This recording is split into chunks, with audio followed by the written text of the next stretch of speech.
বাংলাদেশ সরকার ও বিসিবির আপত্তির মুখে ভারত থেকে সরে যাচ্ছে টাইগারদের টি-20 বিশ্বকাপের ম্যাচগুলো, আর এতে আর্থিক ক্ষতির মুখে পড়তে পারে ভারত।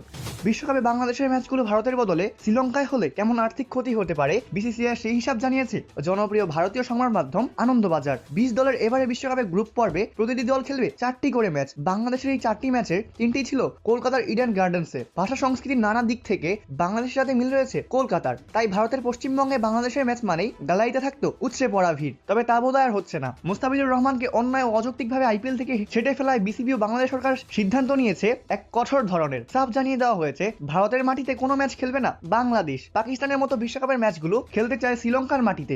বাংলাদেশের 3টি ম্যাচ কলকাতায় এবং 1টি ম্যাচে মুম্বাইয়ের হওয়ার কথা ছিল। আনন্দবাজার জানিয়েছে বাংলাদেশের ম্যাচগুলো যে টিকিট মূল্য ধরা হয়েছিল তাতে 7 থেকে 30 কোটি ভারতীয় রুপি ক্ষতি হবে শুধু টিকিট বাবদ। এছাড়া ম্যাচ ডে প্লাস এবং স্থানীয় স্পন্সরশিপ ও হসপিটালিটি ডিমান্ড বাবদ হবে আরো অনেক লোকসান। ভারতের হাতে অবশ্য এই ক্ষতি কিছুটা কাটিয়ে ওঠার সুযোগ রয়েছে। বাংলাদেশের ম্যাচগুলো শ্রীলঙ্কায় হতে যাওয়া কিছু ম্যাচ ভারতে স্থানান্তর করলে দর্শকদের আক্ষেপটাও মিটতে পারে। শেষ পর্যন্ত সূচিটা কিভাবে সাজানো হবে তা এখন পুরোপুরি আইসিসির হাতে। অপূর্ব দাস, ব্লেভাস নিউজ।